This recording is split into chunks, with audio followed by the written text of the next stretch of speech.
In 1992 in Bogotá, Colombia, two drug kingpins, Don Luis and Don Fabio, were seen having a serious conversation in one of Don Luis' houses. At that time, Fabio said he was going to leave his life of crime and want to start a new life with his family. Then, Fabio gives the flash disk with their business information to Don Luis, and claims that he does not have a copy of the information on the flash disk. Luis seemed to accept Fabio's decision to retire from the cartel, but behind it, Luis was very sure that Fabio had all the copies of important information related to their business, and it would be a threat to his business in the future. Therefore, after Fabio left, Don Luis directly ordered his trusted son Marco to kill Fabio and his family. Meanwhile, Fabio, who had anticipated Don Luis' actions, then hurried home. Arriving home, he then gave a flash drive containing information about Don Luis' drug empire to Catalia, his 9-year-old daughter. He also gave Catalia the address of someone in Chicago, who would look after her if her parents died. Soon after, Don Luis' men attacked Fabio's residence. They managed to kill all of Fabio's men and killed Fabio and his wife right in front of Catalia, who was sitting quietly.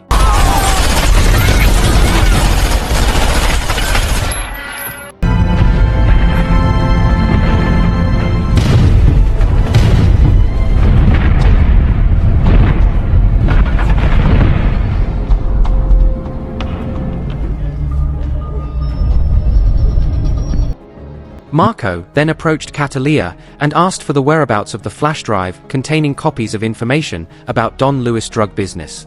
But Catalia bravely cuts Marco's hand and runs away from there.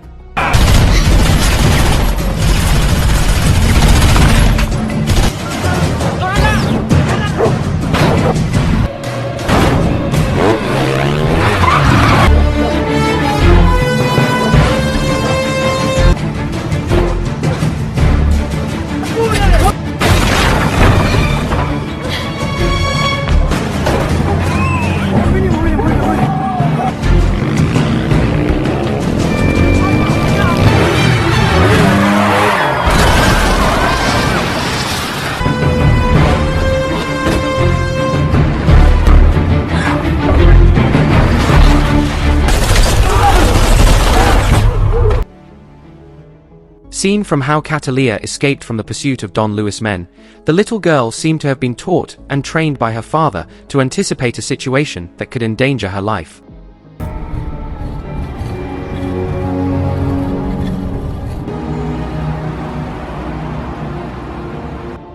After successfully escaping from the pursuit of Don Luis' men, Catalia went to the United States Embassy. She was finally granted entry into the United States and had a new identity after handing the flash drive her father gave to the embassy staff.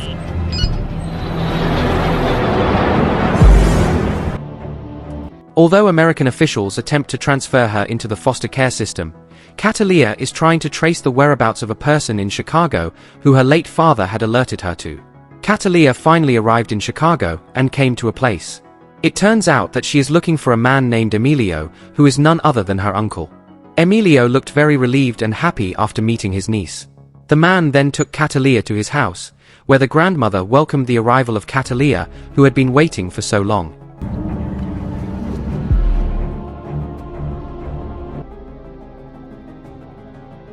The next day, Emilio enrolled Catalia at a nearby school. But Catalia refused, and instead asked her uncle to train her to be an assassin.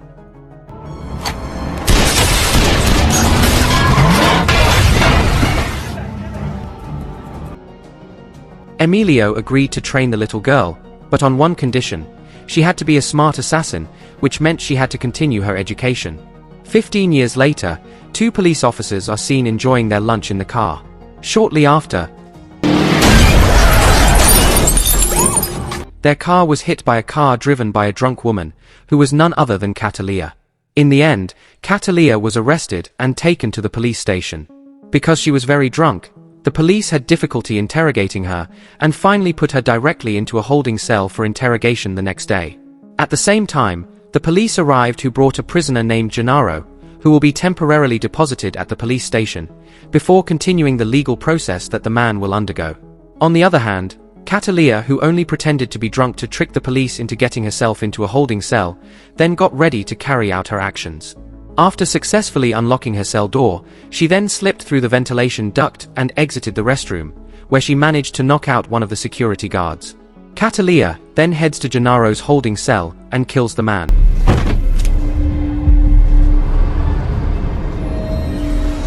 Who are you? Not room service.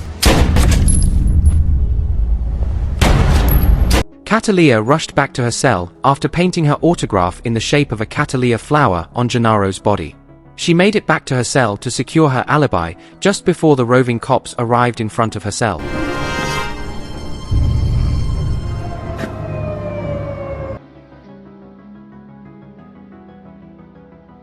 The next day, Catalia was released.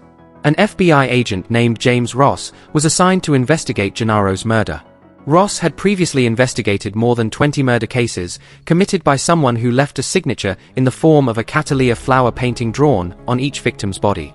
Catalia has apparently become an accomplished assassin, with Emilio acting as the intermediary who awarded her the contract. With every murder she commits, Catalia leaves her signature, a painting of Catalia's flowers, and hopes to attract Don Luis' attention so that she can avenge him. The scene then switches and shows a CIA agent named Richard coming to Don Luis at his hideout and informing him of a series of murders committed by Catalia, in which Richard tries to warn him. On the other hand, Emilio comes to Catalia to give a new employment contract, where the target of her assassination is a man named Wugard.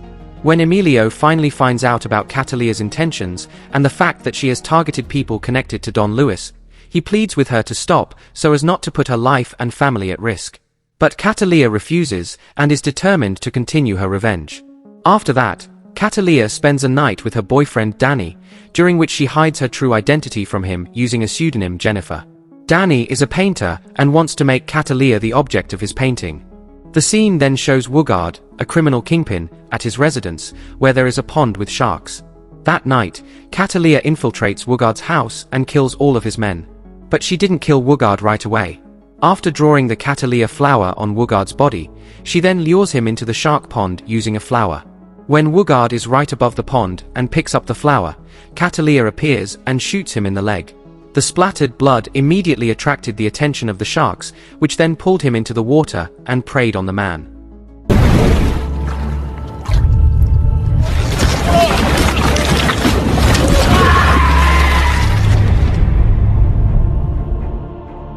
The next day, Agent Ross seemed to find a bright spot behind the Gennaro murder case and realized that Catalia, who was then taken to the police station in a drunken state, was pretending, because she often hides her face from the CCTV cameras. On the other hand, Danny meets a friend at a cafe and shows his friend a photo of Catalia he took while sleeping. Out of curiosity, the man decided to do a background check on Catalia by sending the photo to one of his friends at the police. Meanwhile, Agent Ross, who is working to identify the killer behind more than 20 unsolved murders, all of which left a Catalia orchid flower, gets a new lead in a photo of Catalia sent by Danny's friend. The police immediately tapped Danny's cell phone and found the location of Catalia's whereabouts. Agent Ross immediately checked Catalia's background and ordered his members to arrest her. Catalia, who was always on the lookout for attacks, rushed to escape when she found out that FBI troops had surrounded the apartment building. Catalia rushed out of the room, grabbed her gun, and then fled through the air vent.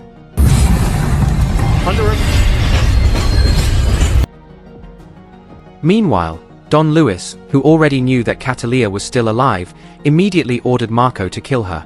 Marco and some of his men have arrived in the United States and have tracked down Emilio's whereabouts, but have not found Catalia. Without thinking, Marco immediately killed Emilio and Catalia's grandmother. Catalia, who tries to reach her uncle to hide from the police, is very surprised to find Emilio and her family have been brutally massacred by Don Luis men.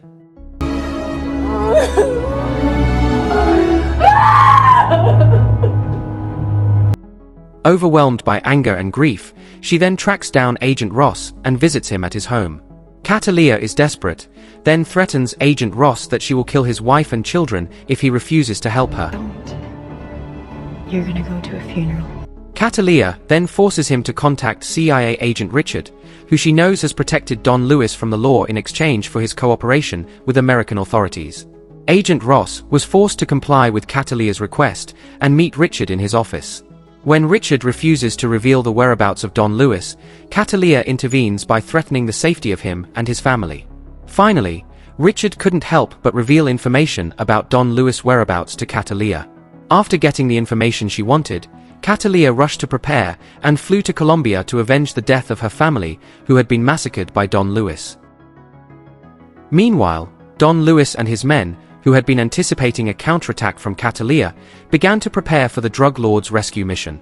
However, Catalia had caught them ambushing their base first, while Don Lewis and his men were working on a plan.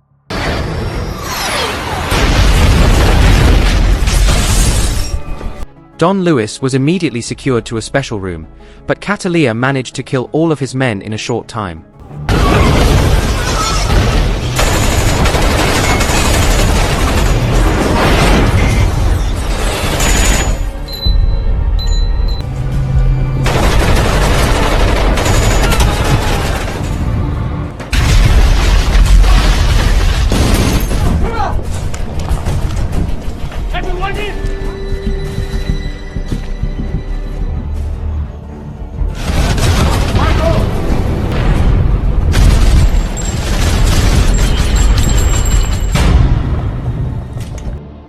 Catalia finally came face to face with Marco, who had slaughtered her entire family. The two of them engage in a fierce battle, but Catalia finally kills Marco.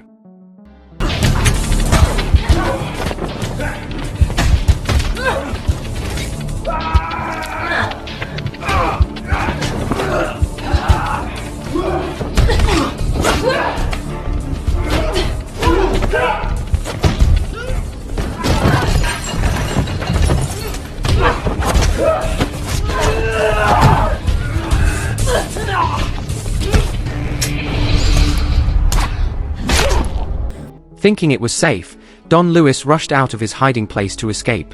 The man vowed to take revenge on Catalia for everything. Don Lewis then got into a van to escape from there. But on the way, he gets a phone call from Catalia. Don Lewis, who thought that he had managed to escape from Catalia, was surprised by the presence of his specially trained attack dogs in his escape vehicle, which immediately pounced on the drug lord and tore his body to pieces. The film ends by showing Danny being interrogated by Agent Ross for his involvement with Catalia. When the FBI agent stepped out for a few moments, Danny got a call from Catalia, who finally revealed who she was to him. Catalia called Danny from a payphone before boarding the bus back to the United States. If you enjoyed this video, don't be shy to hit the like button, and if you disliked it, hit the dislike button twice, just to be sure. You should watch the whole movie. Thank you very much for watching. Please subscribe for more video like this.